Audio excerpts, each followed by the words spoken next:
Hi, all. It's Jan from the Jan Files. Thank you for being here. Thank you for watching my YouTube channel.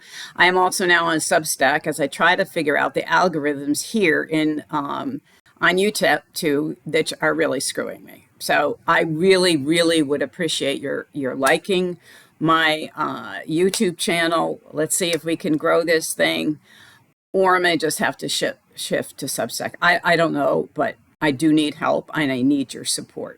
So now I'm going to go on to what I want to talk about today. I made a post last week about an ugly racist incident in the town I live in, which is in Westchester, Lower Westchester. And we're, right near Yonkers, New Rochelle, Scarsdale, Mount Vernon, and we're very close to the city. We're like 40 minutes by train express to Grand Central. So we're very close. And so a bunch of kids came in last week from all of those different places, right? Certainly some came in by train to here and whatever. And it was turned into kind of a melee, like too many kids got there. So the cops had to, bring more cops in and separate. There were some fight, that kind of stuff. Nothing really serious. 3 police officers had minor injuries. And I want to be really clear. I never, ever support violence, ever, unless you're in self-defense. Okay. So, and this particular PD is a really good one. They're very community oriented. So FYI.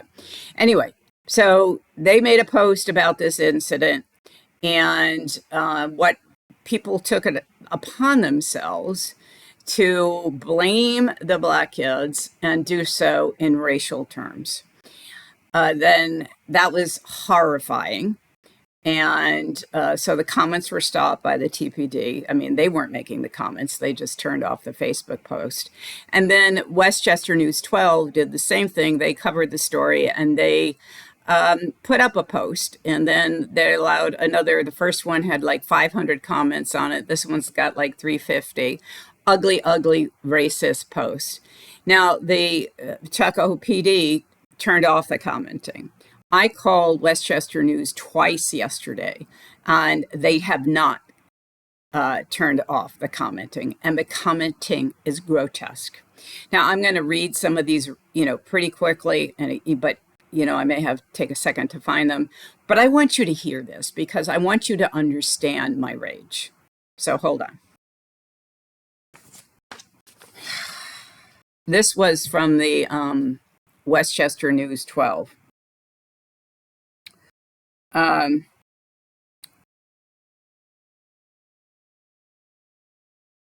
So sorry, I should have got these in orders. Here's one line. You forgot to mention where these thugs came from and why they were really there. We all know what thug is a dog whistle for. And that's one of the nicer comments. And here's another one. They're animals and they need a good old whooping. Teen takeover, aka Black people acting like absolute dumbasses. You can't see this photograph. Maybe you can. There's a photograph of a Black person being held on either side of the cops, and it says didn't do nothing. And then, so let me see.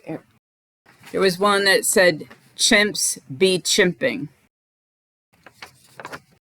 That was actually under the Tuckahoe PD one. Here we go. There is very little parenting going on in too many homes today. They pop the kids out and then make them fend for themselves, being raised by cell phones and iPads. Respect and manners are not being taught, and we are witnessing the result of parental negligence and incompetence.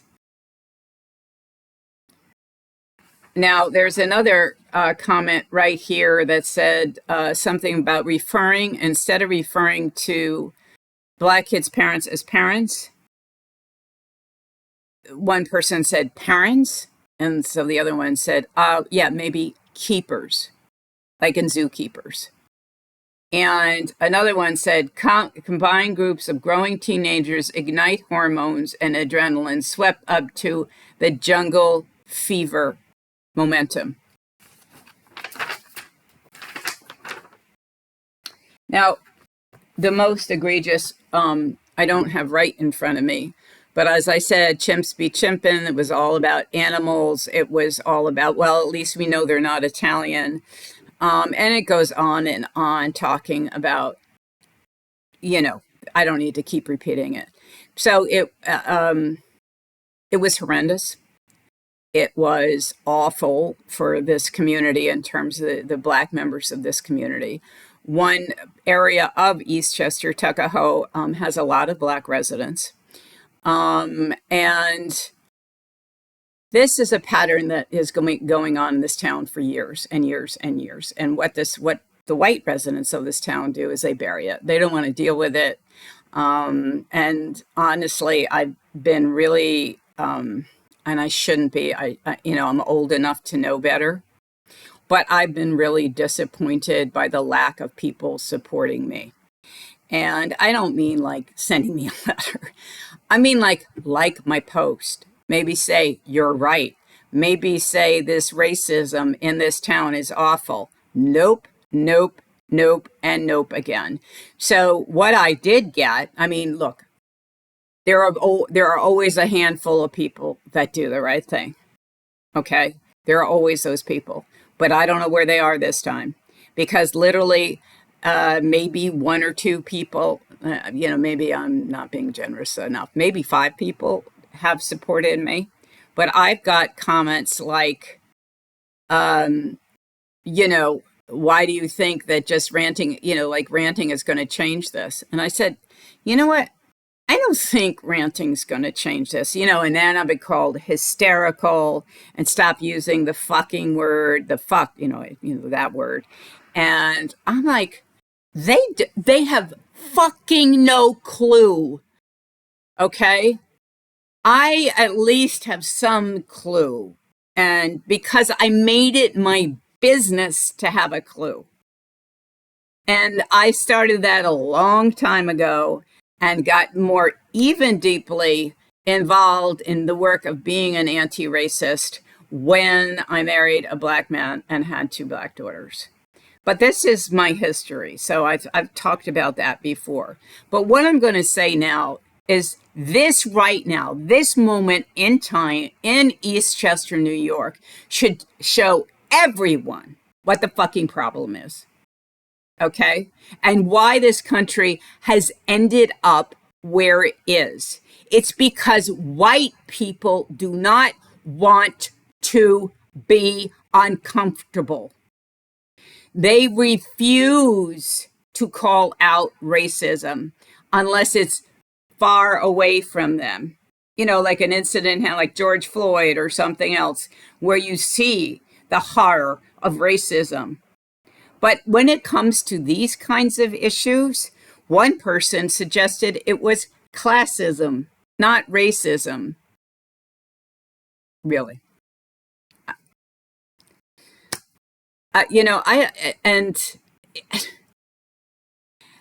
I can't tell you I am going to be losing friends, okay?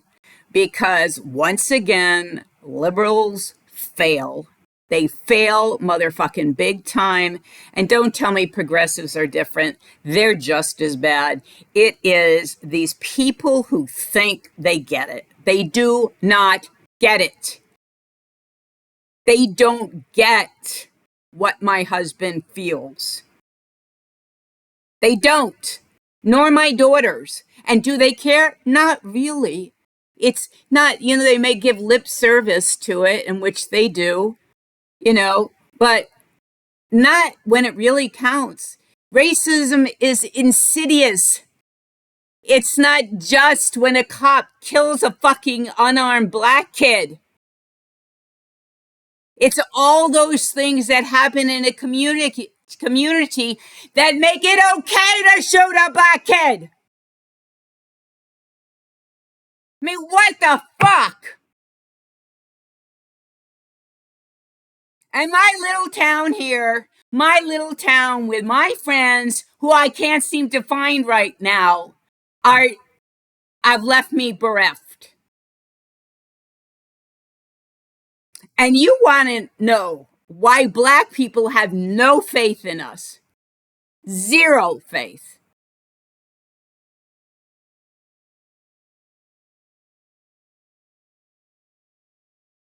So what are you going to say to me, Jan? You know what? It's like this everywhere. So fucking what? Does that mean you stay silent? Because that's what I've been told. That's another quote I've gotten. It's like this. Eastchester's not the only place. Who the fuck is saying Eastchester is the only place? But other towns stand up for things. Other towns stand up on the right side of things. Not this town. This town's never, except for the one fucking time that I actually in 2020 2020 organized a march for Black Lives Matter surrounding the murder of George Floyd.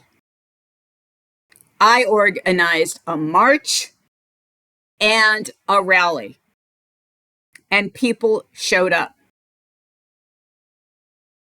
But as I've said before, when you see something that egregious, when you see a man literally have his life snuffed out of him because he's a black man by a cop, a black man who is unarmed, everybody, a lot of people understood that rage. What they don't get is this, what the everyday racism feels and looks like to black people. You can ignore it, they can't. And when I say they can't, they do in their own way. And my husband is like that.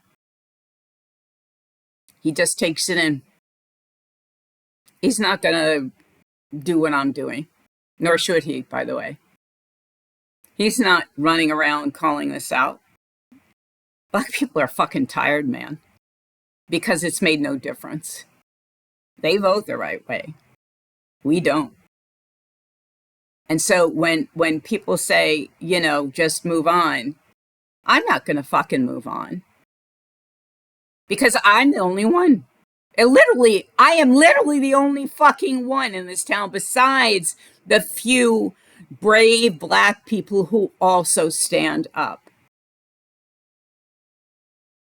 But in this town, honestly, I'm alone. And this is how we got here.